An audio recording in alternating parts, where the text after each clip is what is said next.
तू ही रे माझा मितवा प्रेक्षकांनो मालिका आता एका निर्णायक वळणावरती आलेली आहे। आपण पाहिले की इकडे एंट्री झालेली आहे रमाकांत राजे शिर्के आणि त्यांना कुणीही घरात घ्यायला तयार नाहीये, पण ईश्वरीने फक्त आता रमाकांत राजे शिर्के यांनाच घरात आणलेलं नाहीये, तर आता ठोस पुराव्यासकट ईश्वरी आलेली आहे।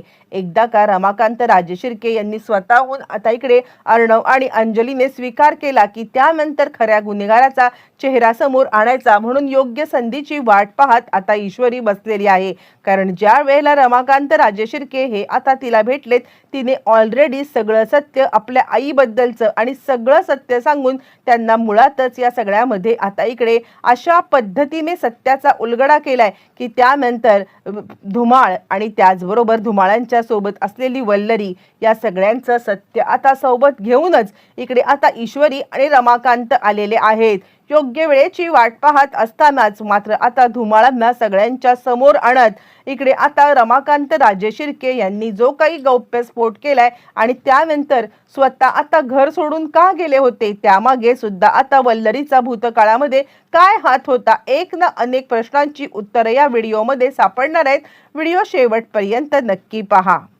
इकडे आता आपण पाहिलं की घरच्यांनी केलेला अपमान सहन न झाल्या कारणाने आता मात्र रमाकांत सांगतायत की ईश्वरी का तू मला इथे घेऊन आलीस, मला माहिती होतं मी इथे आल्यावरती हा असाच प्रकार घडणार आहे आणि तरी सुद्धा तू मला इथे घेऊन आलीस। नाही, मी आता इथे अजिबात राहू शकत नाहीये, मी आत्ताच्या आत्ता इथून निघतो आणि सगळ्यांना नमस्कार करून आता इकडे रमाकांत निघालेला आहे। पण त्याच वेळेला ईश्वरी मात्र या सगळ्यामध्ये खूप मोठा स्टँड घेते, जर का बाबा या घरातून जाणार असतील तर आता मी सुद्धा या घरात राहणार नाहीये, काहीही झालं तरी सुद्धा मला सुद्धा आता या घरामध्ये राहायचं नाहीये असं म्हणत तिने आता खूपच मोठा निर्णय घेतलाय। आणि त्यावरती अंजली आणि आता इकडे वल्लरी या दोघी जणी खुश झाल्या। जा जा, तुला जायचं आहे ना, तू पण जा, तुझी सुद्धा या घरामध्ये काही राहण्याची आवश्यकता नाहीये। पण त्यावरती अर्णव, आजी आणि त्याचबरोबर मामा यांना मात्र ईश्वरी या घरातून गेलेली अजिबात चालणार नाहीये आणि त्याचमुळे अर्णव मात्र इकडे कंटिन्युअसली ईश्वरीला थांबवण्याचा प्रयत्न करतोय।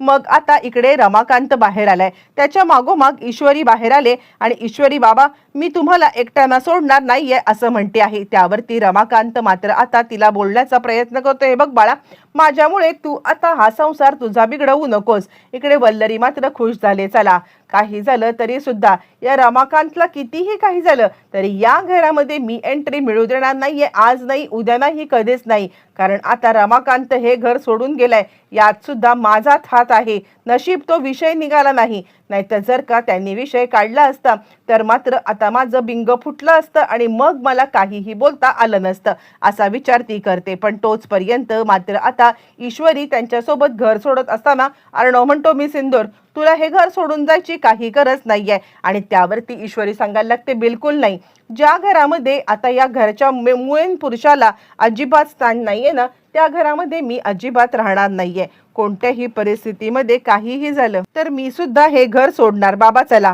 जिथे तुम्ही राहाल ना तिथे आता मी राहणार आहे असं म्हणत ईश्वरी त्यांच्यासोबत निघालेली आहे। पण त्याच वेळेला ते सांगायला लागतात, बाळा असं करू नकोस, तुझ्यासमोर तुझं आयुष्य पडलेलं आहे।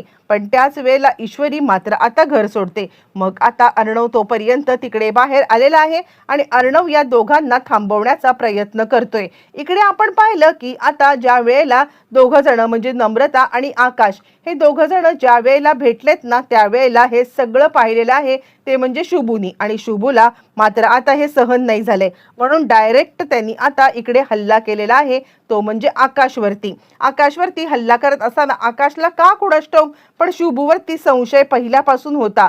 शुभू या सगळ्यामध्ये काहीतरी चुकीचं करतोय किंवा शुभू या सगळ्यामध्ये आता आपल्यावरती पाळत ठेवून आहे, ही गोष्ट त्याच्या लक्षात आल्या कारणाने तो आता ताबडतोब त्याला उलटा अटॅक करतो आणि त्याचं हेल्मेट काढण्याचा प्रयत्न करतो। या झटापटीमध्ये हेल्मेट आता खाली पडतं आणि खाली पडलेल्या हेल्मेटमधून शुभूचा खरा चेहरा समोर आलेला आहे आणि एकाच झटक्यात प्रेक्षकांनो आकाशच्या समोर आता म्हणजे त्याला जो संशय होता तो संशय खरा आहे हे समजल्यावरती आकाश मात्र चिडलाय आणि तो आता शुभूचा हात धरून फरफटत त्याला आता सुप्रिया आणि नम्रता यांच्याकडे घेऊन गेलाय। बरं, तोपर्यंत हे सगळं चालू असताना इकडे आता अर्णव सांगतोय, मी सिंदूर, तू कुठेही जाणार नाहीयेस, तुला माहिती आहे का, आज मी खरं तर माझ्या प्रेमाचा तुला आता प्रपोज करणार होतो आणि आजच तू मला सोडून चाललीस. आणि त्यावरती ईश्वरी म्हणते, एक विचार करा, अजूनही आपला संसार सुरू झालेला नाहीये, तरी आपल्यामध्ये इतकं बॉन्डिंग आहे. आणि मग जर का यांचा संसार इतका हे होता, तर ते तरी सुद्धा त्यांच्यासोबत जे काही घडलं त्यानंतर त्यांच्याबद्दल विचार करावा असं तुम्हाला वाटतच नाहीये का?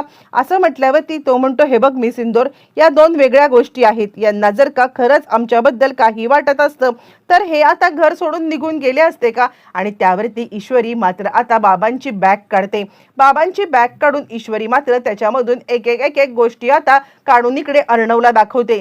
त्याच्यामध्ये असतात ते म्हणजे त्या छोट्याशा बॅगमध्ये अंजलीची एक छोटीशी बाहुली, जी आता बाहुली घेऊन बाबा घरातून बाहेर पडलेले असतात. आणि त्यावरती ईश्वरी ती बाहुली दाखवते आणि ईश्वरी सांगायला लागते, यांचं जर का तुमच्यावरती प्रेम नसतं किंवा यांना जर का तुमच्याबद्दल काहीच वाटलं नसतं तर इतके वर्ष आज आता भटकत असताना ही छोटीशी बाहुली घेऊन ते भटकले असते का?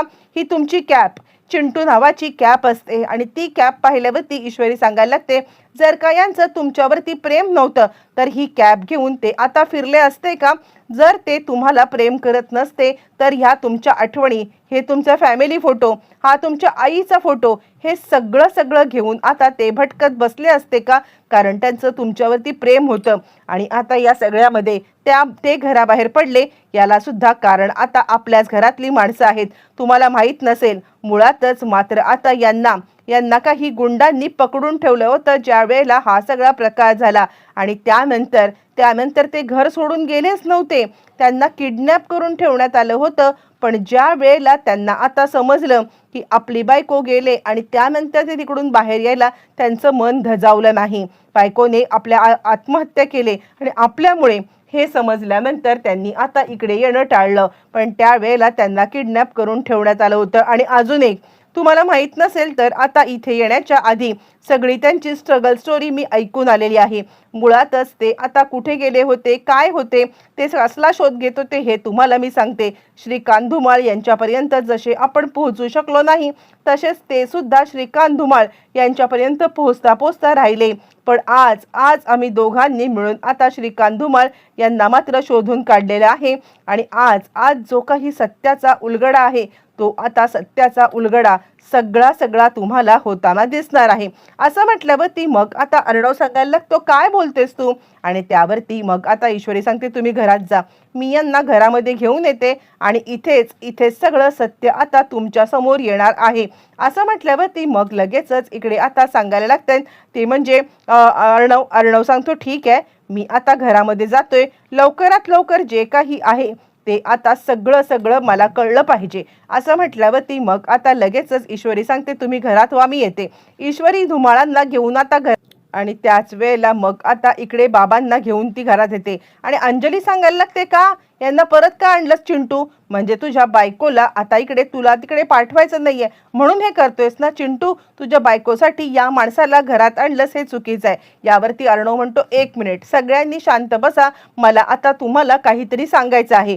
बोला, तुमच्या काय सफाई तुम्हाला द्यायची? हे बघ, प्रत्येक गुन्हेगाराला एकदा बोलण्याची आता संधी दिली जाते, तशीच यांना सुद्धा मी संधी दिलेली आहे. बोला, तुम्हाला तुमचं मांडायचंय ना मत, तुम्ही आता तुमचं मत मांडा आणि मला सांगा का तुम्ही हे सगळं केलं? त्यावरती मग आता रमाकांत सांगायला लागतो, खरं तर आता हा प्रकार घडल्यावरती मी माझ्या कुटुंबाच्या सोबत असायला पाहिजे होतं, पण त्याच वेळेला मला किडनॅप करण्यात आलं. पण या सगळ्याच्या मागे कोण आहे ना, याचा शोध मी घेतलाय. आणि त्याच वेळेला ईश्वरी सांगते, आणा. आणि त्यानंतर मग आता इकडे रमाकांत राजे शिर्के यांना आणलं जातं. प्रेक्षकांनो, एका झटक्यात सगळी समीकरणं मालिकेमध्ये आता मात्र पलटलेली आहेत. इकडे आता ज्या वेळेला रमाकांत राजे शिर्के यांना आणलं जातं आणि रमाकांत राजे शिर्के यांनी आता धुमाळांना पाहिल्यावरती लगेचच ते सांगतात, बोला, खरं सांगा, आमच्या घरातल्या कोणत्या व्यक्तीने तुम्हाला आता हे सगळं करण्यासाठी सांगितलं होतं? आणि त्याच वेळेला पुढचा मागचा कोणताही विचार न करता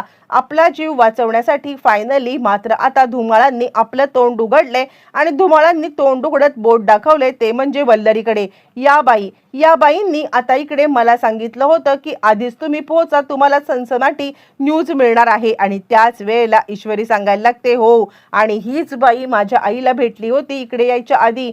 मी आईला सगळा सोक्षमोक्ष विचारूनच आलेली आहे.